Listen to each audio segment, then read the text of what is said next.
Good morning. I'm John Tangri, and today we're going to talk about that mysterious thing called mortgage principal reduction.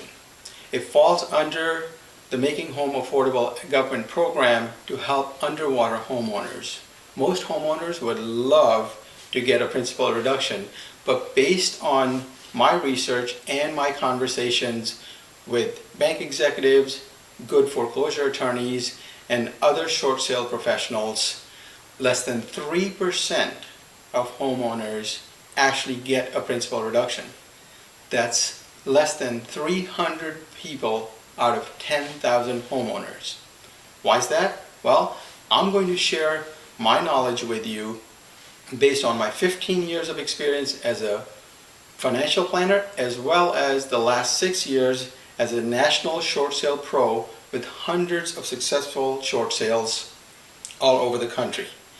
Now, before we dive into the principal reduction process, I have a request. If you like this video and it helps you, please email it to as many friends that you know that might be underwater homeowners or might need help with their mortgages, so together we can help save their homes. All right, back to the process of principal reduction. The number one reason the principal reduction doesn't happen with banks is because banks don't see a financial benefit to them. Banks want to help homeowners, but they're only servicing the loan for another investor. The investors are the ones who actually own the mortgage, and they're the ones that control the decisions, whether it's loan modification, principal reduction, or short sales. These investors do want to get rid of bad mortgages called non-performing assets, but only if they can minimize the amount of losses that they take. Now, around the country, in places like Florida, where our offices are, California, Nevada, Arizona, Missouri, Michigan, as well as Illinois, we keep hearing from a lot of frustrated homeowners who've gotten this rejection letter from principal reduction. Here's the big reason why they're getting that. Under the Making Home Affordable Act program by the government, which by the way is a very good idea, but it's based on that concept of, on one hand, we want to help the underwater homeowners, but on the other hand, we don't want all the taxpayers to pay even more taxes to pay for the mistakes that everybody made during the housing crisis. So, what the government has done under this program is offered financial incentives to investors to give out principal reductions. Now, these incentives are based on a November 2012 white paper report titled Making Home Affordable Data NPV Model Documentation. It's a 64-page research paper, and if any night you can't go to sleep, just start reading it and it'll put you to sleep just like that. But here's what's important to you about this particular report. In this report, they specifically talk about the financial incentives given to the investors. There's 3 definitions that will help you understand how this works.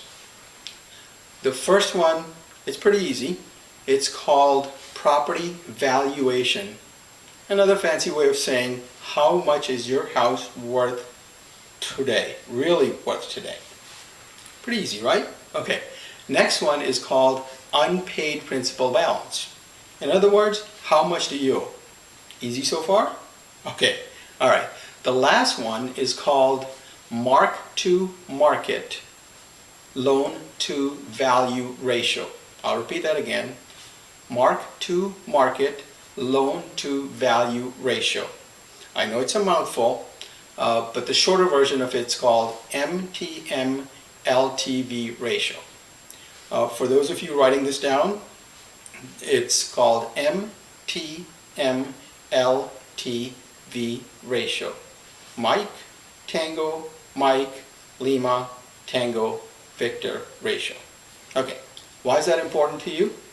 Well, first let me help you understand what that ratio is. That ratio is simply taking the unpaid principal balance you have the money you owe, and divide it by the property valuation, how much your house is really worth today. That's it. That's all it is. We'll do an example, a very quick one.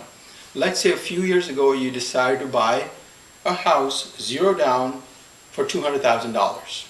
And now it's only worth $100,000, which is a lot of cases is for some homeowners, for a lot of homeowners, I should say. Anyways, so based on what we just learned, MTM LTV ratio is going to be how much you owe divided by how much the property is really worth today. So 200,000 divided by 100,000 gives you a ratio of 200%. So that's the first thing when the investors get your file, that's the first thing they look at. So as soon as this investor is going to get your file, they look at it and go, oh, the MTM LTV ratio is 200%, and that will tell them what the government will give the investor as an incentive. So in this example, wait for it, the government will only give 30 cents for every $1 of principal reduction to this investor. In other words, the investor loses immediately $70,000 on this mortgage. Now that's only if the homeowner's been behind on their monthly payments for 6 months or less. If this homeowner has been behind on their payment more than 6 months, the government is only going to pay 18 cents on the dollar. In other words, the investor immediately loses $82,000 on that mortgage. Most investors are not going to say yes to that. They'll say no to that.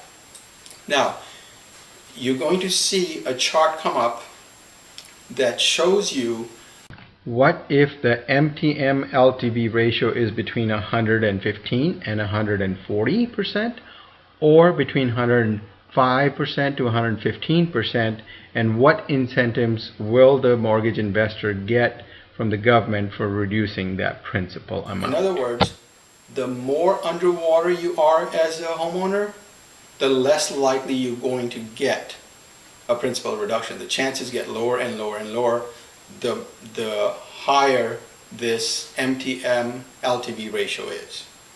Now, that's the first step. The second step, when the investor looks at your file, is going to be they're going to look at very carefully at your credit. They're going to look at very carefully at your housing debt to income ratio. That has to be taken from at least 38% down to 31%. That has to happen. They're going to definitely look at your employment status and records. And the last thing that they're going to look at very carefully is your hardship letter. The hardship letter is going to be very, very important. So they're going to look at all that and other things, and then they're going to decide, okay, let's go on to the next process.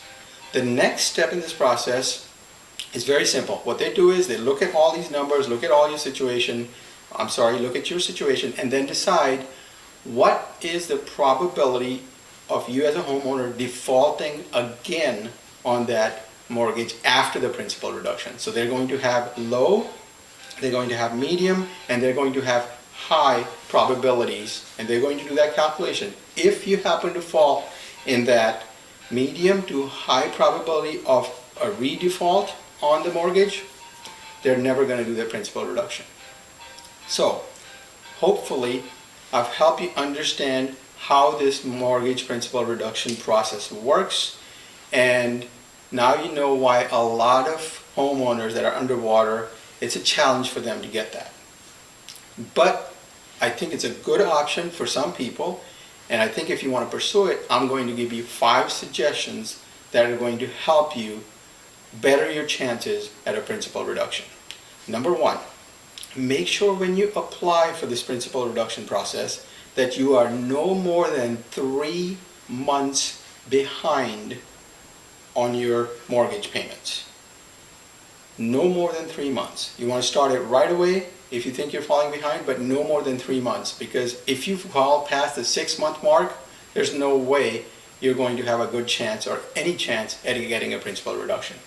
Number 2, you make sure that you use what I shared with you, the knowledge of how to calculate the MTM LTV ratio You do that before you apply for it so you know what your chances are. Also, once you have that done, you can also look at the other options like loan modifications. You can look at short sale, you can look at refinancing, and you can see what's best option for you.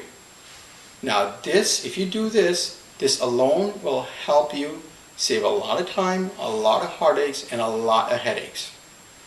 The third thing you want to do is learn how to calculate housing debt to income ratio. It's very easy. It sounds like a very complicated word. It's not complicated. All you have to do is take your principal, interest, taxes, insurance, and your HOA or condo fees, add them all together, and simply divide it by your verifiable, has to be verifiable, monthly gross income. That's all you have to do. If that number, the housing debt to ratio, the housing income to debt ratio is less than 38%, you're not going to get a principal reduction. The fourth thing that you want to do is that hardship letter that you send to the investor, make sure that you accurately describe in detail how bad your situation is, because they read it and it matters, it really matters, and it's very, very important. And fifth suggestion, last but not least, is if you feel overwhelmed, call my office. We'll set up a 30-minute free consultation, and that way see if we can help you and your family get some peace of mind. And please do not pay inexperienced attorneys or others who claim that they can help you if you pay them upfront. Don't do it. What's best is that you do it yourself or hire somebody who you can pay after they give you a significant principal reduction.